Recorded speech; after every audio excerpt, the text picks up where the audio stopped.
Phone tapping का मामला है, पेपर लीक का मामला है, इन सब पर आपके पास जवाब है। आज आपने प्रेस कॉन्फ्रेंस में खुलासा भी किया है, क्या कुछ कहना है आप? मैंने कोई फ़ोन टेप नहीं किए किसी के, मैंने उनको सर्कुलेट ज़रूर किया था। वास्तविकता ये है कि 16 जुलाई 2020 को खुद तत्कालीन मुख्यमंत्री अशोक गहलोत ने पेन ड्राइव में मुझे ऑडियो क्लिप्स दी। ये कहा कि ये सारे मीडिया को सर्कुलेट कर दो। जोधपुर से सांसद हैं गजेंद्र सिंह शेखावत जी और दिवंगत कांग्रेस के नेता भंवरलाल शर्मा जी और एक कोई संजय जैन करके उनकी बातचीत का हवाला था। इंटरसेप्शन जो हुआ वो मुख्यमंत्री के कहने से हुआ। अब वो लीगल था या इलीगल था ये तो वही बताएंगे। जो व्यक्ति पिछले 3 साल से ढाल बनकर खड़ा हो, अगर मैं चाहता तो ये सरकार तब नहीं गिर जाती क्या? आपको कैसा महसूस होगा कि आप जिसके प्रति इतनी निष्ठा से काम कर रहे हैं वही व्यक्ति आपके यहाँ रेड डलवाए। लेकिन मैंने उस खून के घूंट को पिया। मैंने ये निर्णय लिया कि मैं अब इस बोझ को लेकर आगे नहीं बढ़ूंगा और मैंने आज सारा खुलासा कर दिया। गहलोत सरकार में पेपर लीक भी हुआ, आपका कहना है कि मुख्यमंत्री को तो मालूम था? बिल्कुल मालूम था कि रीट पेपर लीक के बाद तो सरकार मानने को ही तैयार नहीं थी कि पेपर लीक भी हुआ है। तो एक प्रदेश का मुख्यमंत्री ये सोचता रहे कि मुझे कार्रवाई क्या करनी है और बाद में वो ये कहे कि अपना ही तो आदमी है। अशोक गहलोत के साथ आप इतने दिन रहे हैं, सचिन पायलट के लिए वे बहुत कुछ बोल जाते हैं, नकारा, निकम्मा, क्या ऐसी वजह रही? उनके लिए जो शब्द काम में लिए गए वो नहीं लिए जाने चाहिए थे और मैं मानता हूँ है क्या वो खुन्नस, क्योंकि वैभव गहलोत की सीट पर नहीं गए हैं। अगर वो खुद इस बात को लेके बैठे हुए कि नहीं हमें तो सचिन पायलट को नहीं बुलाना, तो अपना नुकसान खुद ही कर रहे हैं। नमस्कार, मैं नेहा जोशी, आप देख रहे हैं द फैक्ट इंडिया। देश भर में लोकसभा चुनाव का माहौल है। कहा यह जा रहा था कि राजस्थान में लोकसभा माहौल है, लोकसभा चुनाव का वो रूखा सूखा जा रहा है, लेकिन चुनाव से ठीक पहले एक राजनीति में भूचाल आया है और वो भूचाल संकट बनकर आया है मुख्यमंत्री जो पूर्व में रहे हैं अशोक गहलोत के लिए। लोकेश शर्मा हमारे साथ मौजूद हैं जो पूर्व सीएम के पूर्व ओएसडी रहे हैं। तो लोकेश शर्मा जी, आपने कई बड़े खुलासे किए हैं फ़ोन टैपिंग पे। आज हम आपसे 4 P's का फॉर्मूला जानेंगे। 25 सितंबर की जो तारीख थी, सचिन पायलट और ये जो फ़ोन टैपिंग का मामला है, पेपर लीक का मामला है, इन सब पर आपके पास जवाब है। आज आपने प्रेस कॉन्फ्रेंस में खुलासा भी किया है, क्या कुछ कहना है आप? देखिए, फ़ोन टेपिंग को लेकर मैं सबसे पहले कहना चाहूँगा कि मैंने हमेशा कहा कि फ़ोन टेपिंग से मेरा कोई लेना देना नहीं है। मैंने कोई फ़ोन टेप नहीं किए किसी के, मैंने उनको सर्कुलेट ज़रूर किया था।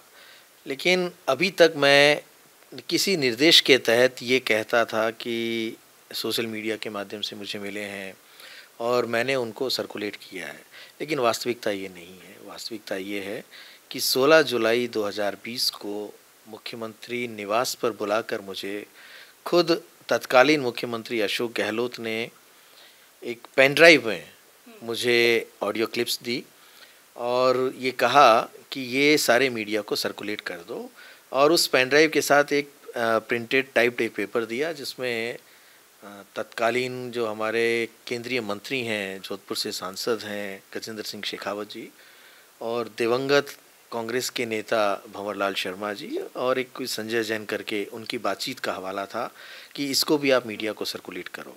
तो मैंने सरसरी तौर पर देखा था तो उनका नाम मुझे उसमें देखने को मिला था और मैंने वो मीडिया को सर्कुलेट कर दिए सारे के सारे।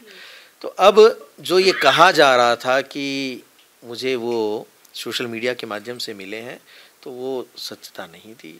जो उन्होंने कहा मैंने वही किया, उनके कहने से मैंने किया। उन्होंने मुझे जो चीज़ प्रोवाइड करवाई, जो पेन ड्राइव के माध्यम से जो एक ऑडियो क्लिप्स थी, क्योंकि इंटरसेप्शन जो हुआ वो मुख्यमंत्री के कहने से हुआ। अब वो लीगल था या इलीगल था ये तो वही बताएंगे, लेकिन और कोई इस काम को करवा नहीं सकता। किसी 2 व्यक्ति के फ़ोन का इंटरसेप्शन या एक व्यक्ति जो फ़ोन अपना यूज़ कर रहा है उस पर कितनी कॉल्स आती हैं, किसको उसको इंटरसेप्ट करना है नहीं करना है, ये डायरेक्शन तो कोई देता ही होगा ना। तो उस वक्त में उस पॉलिटिकल क्राइसिस में ये डायरेक्शन तत्कालीन अधिकारियों को, चाहे वो डीजीपी रहे हों, चीफ सेक्रेटरी रहे हों या जो भी और इस पूरे सिस्टम का हिस्सा हैं, उन सबको ये डायरेक्शंस थे कि आपको ये इंटरसेप्शन करना है। उस इंटरसेप्शन से जो क्लिप मिली वो मुझे सर्कुलेट करने के लिए दी गई और मैंने वो किया क्योंकि मेरी ड्यूटी थी। मैं किसी के अधीन एज ए ओएसडी काम कर रहा हूँ तो मैं उनकी कही हुई हर बात को अपनी ड्यूटी समझ के उसकी पालना करूँगा और मैंने वही किया। ठीक है, लेकिन कहा यह जा रहा है, आपके बारे में भी बहुत कुछ कहा जाता है कि जब सीएम थे अशोक गहलोत जी, तब उनके साथ में आप रहे। अब आपके लिए कहा जा रहा है कि वफादार, आपके लिए बहुत सारे अपशब्द हैं वो भी यूज़ में किए जा रहे हैं। कैसा महसूस करते हैं? उन लोगों को क्या जवाब देंगे आप? देखिए, उन लोगों को सीधा सा जवाब है कि जब आप किसी के अधीन रह के कोई काम करते हैं तो जो डायरेक्शंस मिलते हैं वो आपकी जिम्मेदारी होती है, और उस जिम्मेदार पद पे रहते हुए आप अपने बॉस के लिए कुछ भी बोल सकने की स्थिति में नहीं होते हैं, क्योंकि आप तब तक तो वो हैं जो आपको बनाया हुआ है। तो हमने जो भी कहा उसे व्यक्तिगत रूप से किसी की खिलाफत के रूप में नहीं कहा। मैंने उस भावना को व्यक्त किया जिसमें ये पूरी तरह से समाहित था कि हमारी कौन कौन सी कमियां रही, हमसे कहाँ चूक हुई जिसकी वजह से हम आज सरकार में नहीं हैं।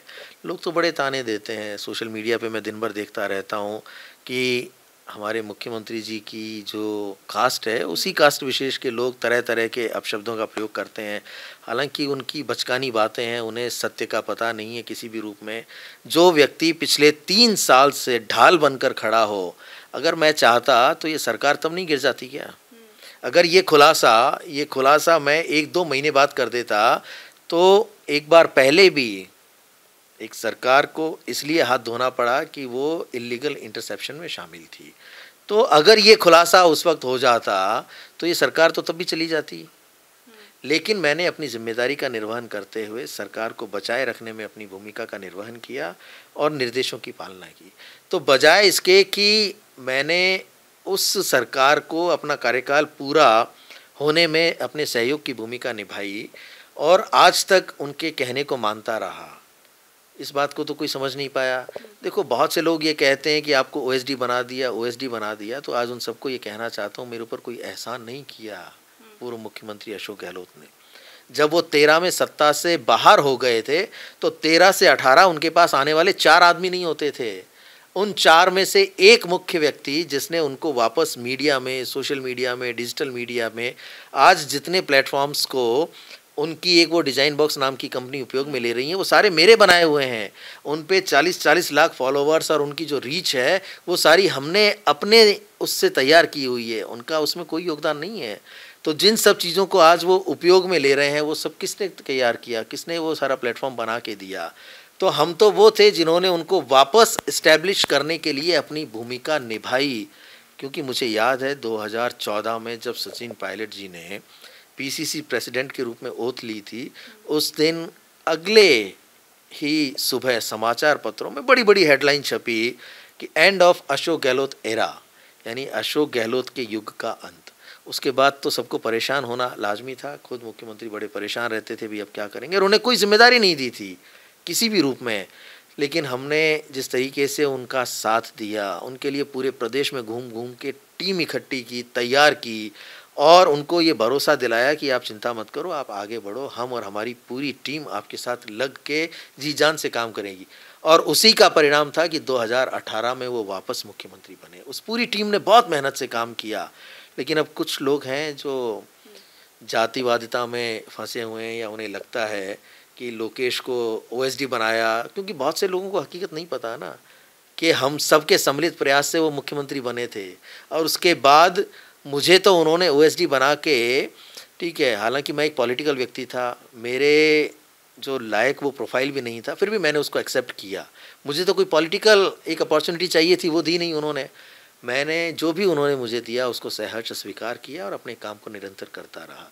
मैंने सारे पॉलिटिकल काम किए, उनके लिए मीडिया को मैनेज किया, उनके जितने भी भाषण होते थे, उनका डिजिटल मीडिया, उनका सोशल मीडिया, यानी जो भी मुझे कहा गया और मैं खुद जिन चीज़ों को समझता था उन सबको मैंने हैंडल किया।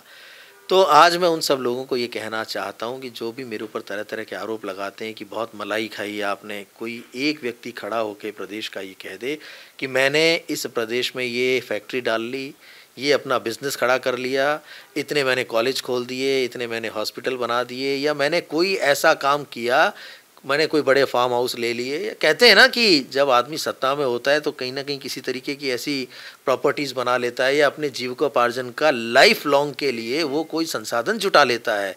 कोई व्यक्ति ये खड़ा होकर कह दे तो मलाई खाने वालों ने मलाई खाई है। जिनको मुख्यमंत्री रहना था वो मुख्यमंत्री रहे, जिनको मंत्री रहना था वो मंत्री रहे। मैंने तो सिर्फ और सिर्फ अपनी भूमिका का निर्वहन किया। फिर भी अगर ये लोग नादानी में किसी तरीके के कुछ भी आरोप लगाते रहे तो मेरे कोई फ़र्क पड़ता नहीं है उससे। ठीक है शर्मा जी, लेकिन टाइमिंग को लेकर बड़े सवाल उठ रहे हैं कि विधानसभा चुनाव से पहले तो आप चुप रहे, लेकिन लोकसभा चुनाव से ठीक पहले, जबकि दूसरे चरण में वैभव गहलोत जहां से चुनाव लड़ रहे हैं उनका भी चुनाव होना है, उससे ठीक पहले आपका इस तरह से खुलासा करना ये बड़ी बात है। क्या लगता है कि टाइमिंग को लेकर आज का ही दिन चूज करना?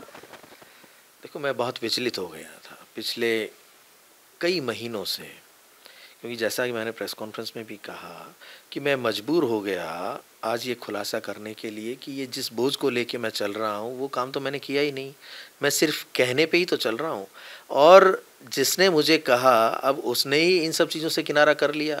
कहते हैं ना कि आज जिस चीज़ का कोई मालिक है और वो ये कहे कि मुझे तो अब इससे कोई लेना देना नहीं है, और हम जैसे लोग उसका बोझ उठा के चल रहे हैं, ढो रहे हैं, तो हम भी उसको छोड़ देंगे ना। जब मालिक को ही परवाह नहीं है, उन्होंने ही उस बारे में चर्चा करना, बात करना बिल्कुल पूरी तरह से बंद कर दिया कि केस का क्या होगा आपके का, या हमको चर्चा करनी चाहिए। क्योंकि जैसे शुरुआत में मुझे भरोसा दिलाया जाता था कि चाहे कुछ भी हो जाए, हमें सुप्रीम कोर्ट तक जाना पड़े, आप चिंता मत करो, वो सब चीज़ें बाद में बदल गई ना, क्योंकि उनका कार्यकाल पूरा हो गया, उनकी अब सरकार नहीं रही, तो अब उनको आवश्यकता नहीं है, तो उन्होंने पूरी तरह से पलटी मार ली। एक दिन मुझे बुला के ये नहीं पूछा कि अब इसमें होना क्या है, तू कितना परेशान हो रहा है, तेरी फैमिली कितनी परेशान हो रही है।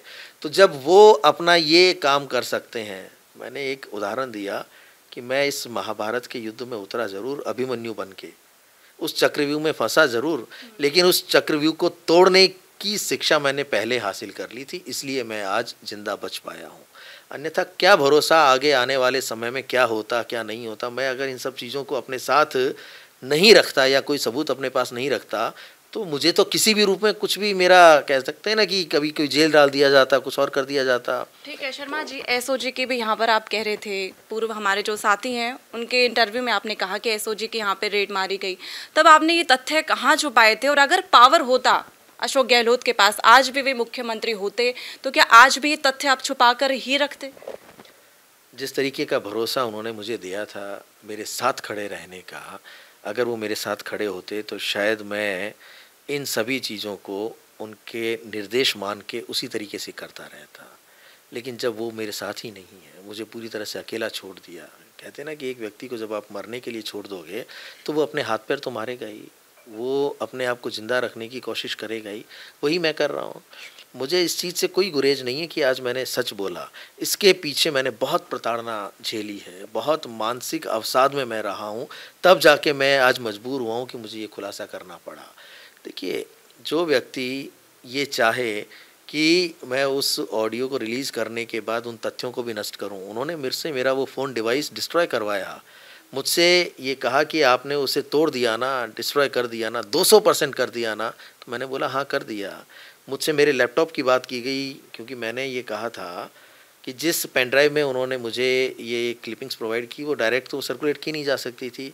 उस पेन ड्राइव को मैंने ट्रांसफ़र किया लैपटॉप में, और लैपटॉप से मैंने लिया अपने फ़ोन पे। तो मुझसे लैपटॉप के बारे में पूछा गया कि वो कहाँ है, उसे किसी और राज्य में भेज दो, उसे डिस्ट्रॉय कर दो, मैं आपको नया दिला दूँगा। तो मैंने समझाया कि भी लैपटॉप की भूमिका तो सीधी आएगी ही नहीं, इसलिए उसे पड़ा रहने दो जहाँ भी है। तो जो इस हद तक पहुँच जाए कि मेरे ये कहने के बाद जिन्हें ये विश्वास नहीं हो कि वो शायद डिवाइस इसने डिस्ट्रॉय किया या नहीं किया, उस डिवाइस को ढूंढने के लिए मेरे इस कार्यालय में जहां आप अभी मुझसे बात कर रहे हैं वहां एसओजी की रेड डलवाई हो, आपको कैसा महसूस होगा कि आप जिसके प्रति इतनी निष्ठा से काम कर रहे हैं वही व्यक्ति आपके यहाँ रेड डलवाए। लेकिन मैंने उस खून के घूंट को पिया, मैंने उस अपमान को बर्दाश्त किया कि ठीक है कोई बात नहीं, हो सकता है कि उन्हें आशंका हो, लेकिन अब वो कंप्लीट पूरी तरीके से आश्वस्त हो गए होंगे, क्योंकि मिला कुछ नहीं। जिस डिवाइस को ढूंढने के लिए एसओजी आई थी उन्हें कुछ नहीं मिला, तो वो अब आश्वस्त हो गए होंगे। लेकिन ये कृत्य कहीं ना कहीं उनकी उस मानसिकता को तो दर्शाता है ना कि वो क्या सोचते थे, या उन्होंने क्यों ऐसा कदम उठाया कि मेरे इस ऑफिस में एसओजी की रेड करवाई। तो ये सब चीज़ें आज मुझे इस जगह पर लाके खड़ा कर देती हैं कि जो व्यक्ति मेरे यहाँ एसओजी की रेड करवा सकता है, और अब जिन्होंने पूरी तरह से किनारा कर लिया, अब जो मुझसे इस बारे में बात तक नहीं करना चाहते, तो आगे भविष्य में इस सब झमेले को कौन समेटेगा। जो मैंने काम किया नहीं उसको लेके मैं कब तक ये कहता रहूँगा कि हाँ मुझे यहाँ से मिला, यहाँ से मिला, तो मैं कैसे आगे बढ़ पाऊँगा। तो वही स्थिति मेरी हुई। मैं पिछले कई दिनों से मानसिक अवसाद में था, विचलित था। मैंने ये निर्णय लिया कि मैं अब इस बोझ को लेके आगे नहीं बढ़ूंगा और मैंने आज सारा खुलासा कर दिया। शर्मा जी, पूर्व सीएम अशोक गहलोत अपने आप को जादूगर कहते हैं। आपका कहना है कि वो इंसान को अपनी उपयोगिता के अनुसार उपयोग में लेते हैं। लाल डायरी का भी बड़ा मुद्दा बना था जब राजेंद्र गुड़ा को मंत्री पद से बर्खास्त किया, फिर वो लाल डायरी लेकर के आए। ऐसे कितने रहस्य हैं जो राजनीति में छुपे हुए हैं और वो जनता के लिए जानने के लिए बेहद ज़रूरी है। देखिए, रहस्य तो राजनीति में हमेशा रहते हैं। अब ये डिपेंड करता है उस व्यक्ति के ऊपर कि वो कितनी हिम्मत जुटा पाता है सच बोलने के लिए।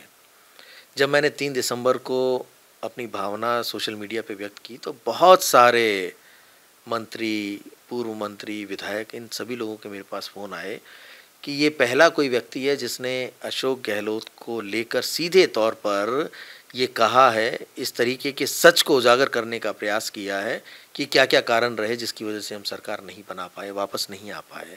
तो भावना तो सबकी वही थी, लेकिन व्यक्त करने की हिम्मत किसी में नहीं थी। ठीक है, मैंने अपना प्रयास किया, भविष्य में जो होगा उसका सामना करने के लिए मैं तैयार हूँ, लेकिन मुझे इस बात की संतुष्टि हमेशा रहेगी कि मैंने अपना काम ईमानदारी से किया।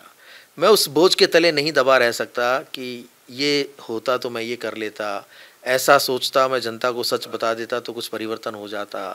तो मैंने अपनी उस आवाज़ को नहीं दबाया और मैंने सभी चीज़ों को सही समय पर बोलने की ठानी और मैं आज आपके सामने बोल रहा हूँ। शर्मा जी, 3 दिसंबर से ही आपने बगावत शुरू कर दी थी। आप पर कभी दबाव बनाया गया, पॉलिटिकल दबाव बना छुपाने के लिए कोई तथ्य? बगावत तो आपने तभी से शुरू कर दी। इसे बगावत का नाम नहीं दिया जा सकता, इसे सच कहना कहा जाता है कि मैंने 3 दिसंबर के परिणाम आने के बाद और खुद मुख्यमंत्री के गवर्नर हाउस जाके इस्तीफा देने के बाद अपनी भावना को व्यक्त किया। और मुझ पे बहुत से सवाल खड़े हुए कि आपने उस वक्त क्यों नहीं किया जब आप ओएसडी थे और ये सब चीज़ें हो रही थी। तो मैं उन सबको ये कहना चाहता हूँ कि ओएसडी रहते हुए चुनाव से पहले अगर मैं इन सब चीज़ों को उजागर करता तो मेरी पार्टी को नुकसान होता और परिणाम यही आते जो अब आए थे चुनावों के बाद में। तो सब लोग मुझे जिम्मेदार ठहराते कि आपने ऐसा किया इसलिए कांग्रेस की सरकार नहीं बन पाई। उसे कौन बर्दाश्त करता भाई।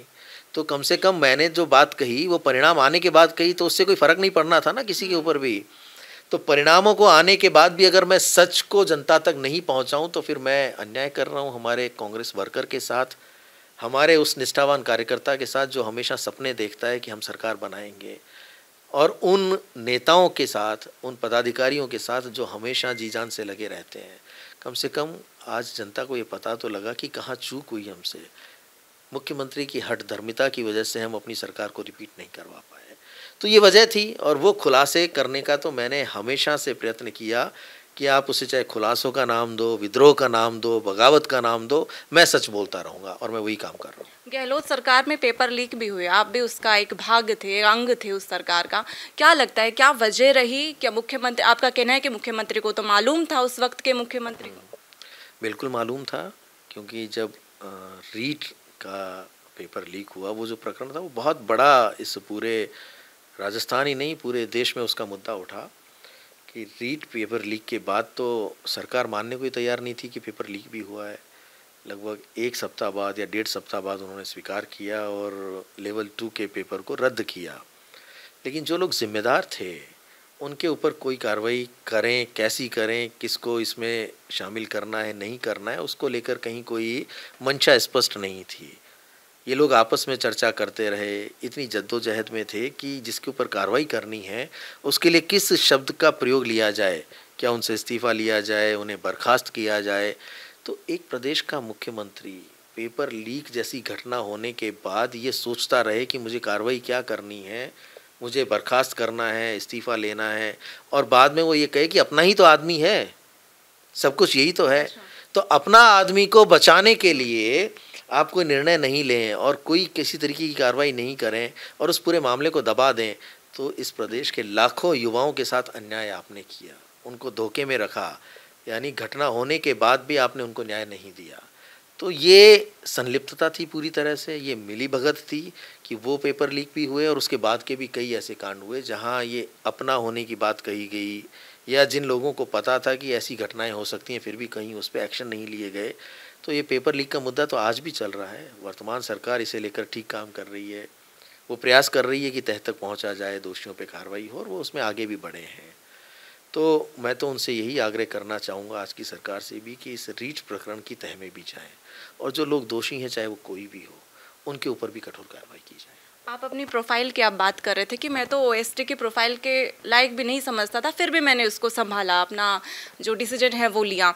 कहाँ प्रोफाइल आप खोजते थे? आपने विधानसभा में टिकट, जो चुनाव थे उनमें भी टिकट मांगने की आपने कोशिश करी, बीकानेर से भी, भीलवाड़ा से भी, वहाँ प्रोफाइल अगर नहीं मिली तो इस बगावत की एक वजह वो भी है? नहीं, देखिए, टिकट मांगना मेरा अधिकार था, और जहाँ तक आपने बात की प्रोफाइल की, ओएसडी की मेरी प्रोफाइल नहीं होनी चाहिए थी, लेकिन जो उन्होंने दिया उसे मैंने सहर्ष स्वीकार किया। उसकी वजह मैं बताता हूँ कि पिछले 25 साल से मैं सक्रिय राजनीति में हूँ। मैं छात्र कांग्रेस का पदाधिकारी रहा, जिसे हम एनएसयूआई के नाम से जानते हैं आज भी। मैंने राजस्थान विश्वविद्यालय का चुनाव लड़ लिया था 1996 में। इतने पहले जब मैं राजस्थान विश्वविद्यालय का चुनाव लड़ चुका हूं और सक्रिय राजनीति में हूं, तो मेरी भी तो मंशा होगी कि मुझे प्रदेश की विधानसभा में पहुंचकर लोगों की सेवा करने का अवसर प्राप्त हो। तो मैं तो उस जगह पे पॉलिटिकली अपने आप को इलेक्टोरल तरीके से इन्वॉल्व होकर जनता की सेवा करने के लिए, काम करने के लिए अपने आप को मुफीद समझता था। लेकिन ठीक है, मुझे जो जिम्मेदारी दी गई मैंने उसका निर्वहन किया। बाद में मैंने मुख्यमंत्री जी से चर्चा की, मैंने उनसे बैठ के उनको अपनी मंशा जाहिर की कि मुख्यमंत्री जी, मैं सक्रिय राजनीति में, जो चुनाव की राजनीति है उसमें आना चाहता हूं और आपका मार्गदर्शन चाहिए। तो जब उन्होंने हाँ की और ये शब्द बोले कि अगर आप विधानसभा में आते हो, मेरा सबसे करीबी आदमी विधानसभा में आता है, तो इससे अच्छी बात मेरे लिए क्या हो सकती है। जो व्यक्ति ऐसे शब्द बोले और मुझे आश्वस्त करे कि नहीं आप काम करो और मैं पूरा उसमें सहयोग करूँगा, तो फिर मैंने बीकानेर की तरफ रुख किया। बीकानेर में एक बहुत अच्छा माहौल बना। वहाँ की मैंने स्टडी करके मुख्यमंत्री जी को पहले ही रिपोर्ट दे दी थी कि यहाँ जो विधायक हैं और हमारे कैबिनेट मंत्री हैं बीडी कल्ला जी, वो 20,000 से ज़्यादा मतों से चुनाव हारेंगे। लेकिन उन्होंने शायद बाद में उस चीज़ को खारिज कर दिया, या बीडी कल्ला जी ने पहुंच के उनसे जो भी रिक्वेस्ट की होगी कि भाई ये यहाँ मुझे डिस्टर्ब कर रहा है, मेरा आखिरी चुनाव है, मैं बुज़ुर्ग हो गया हूँ और मुझे यहाँ से सहसम्मान विदाई मिलनी चाहिए। तो इस वजह से मुझे बुलाकर ये कहा मुख्यमंत्री जी ने कि अब आप वहाँ का रुख छोड़ो, आप तो कोई और ऐसी सीट बताओ जहाँ आप चुनाव लड़ने के इच्छुक हो। मैंने 5-6 सीटें वो चूज़ की जहाँ पिछले 20 वर्ष में राजस्थान में कांग्रेस का कोई विधायक चुन के नहीं आया। उसमें भीलवाड़ा भी एक शामिल थी। भीलवाड़ा देखते ही वो उन्होंने अपने काले पेन से उस पर टिक किया और ये कहा कि आप भीलवाड़ा में जाके काम करना शुरू कर दो और वहाँ जाके लोगों को ये कहना कि भाई मैं तो मुख्यमंत्री का खास आदमी हूँ, आपके सारे काम तो मैं यूँ ही करवा दूंगा, तो लोग आपके साथ और जुड़ेंगे। चुनाव हार भी गए तो आगे के लिए आप वहाँ पे एक मजबूत अपनी स्थिति को कर सकोगे। तो जब उनके डायरेक्शंस पे मैंने जाके वहाँ काम करना शुरू किया और सब कुछ उनके कहने पे किया, बाद में पता नहीं कौन सी उनकी राजनीतिक मजबूरियाँ रही कि उन्होंने मुझे टिकट नहीं दिया। खैर, इस बात से मुझे कोई फ़र्क नहीं पड़ता, मेरा काम है टिकट मांगना, क्योंकि मैं कांग्रेस का सक्रिय कार्यकर्ता हूँ, लंबे समय से काम कर रहा हूँ। मैं तो मांगूंगा, पार्टी को देना नहीं देना ये पार्टी को तय करना है। उन्होंने नहीं दिया, उससे कोई फ़र्क नहीं पड़ता, लेकिन उस टिकट प्रकरण को इन सब चीज़ों से जोड़ना मैं उचित नहीं मानता। ये कोई बगावत नहीं है, कोई विद्रोह नहीं है, लेकिन इस सच को स्वीकार भी तो करने की हिम्मत होनी चाहिए ना कि हाँ, अगर हम अपनी कमियों को नहीं स्वीकार करेंगे तो वापस उसको ठीक करने के लिए प्रयास कैसे करेंगे।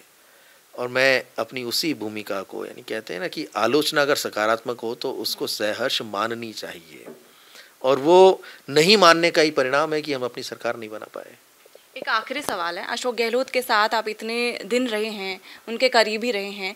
सचिन पायलट के लिए वे बहुत कुछ बोल जाते हैं, नकारा, निकम्मा, क्या ऐसी वजह रही है?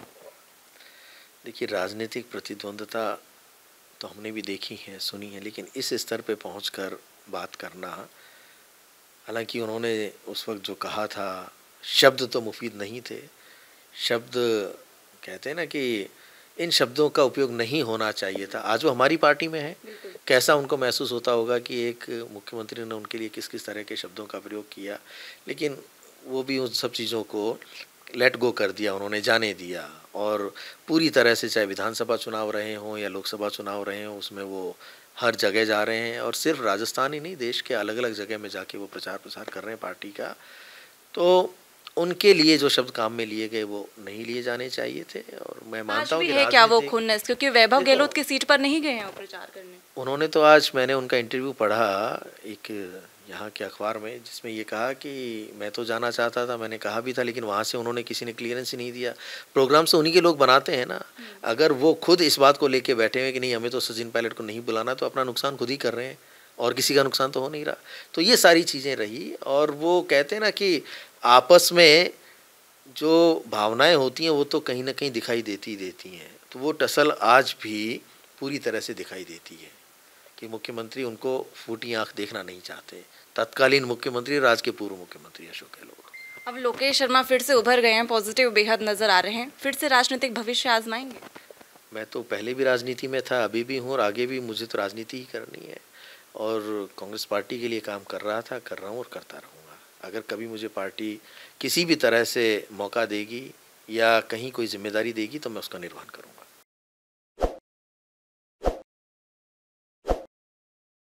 ताज़ा खबरों के लिए विजिट करें द फैक्ट इंडिया की वेबसाइट और डाउनलोड करें द फैक्ट इंडिया ऐप।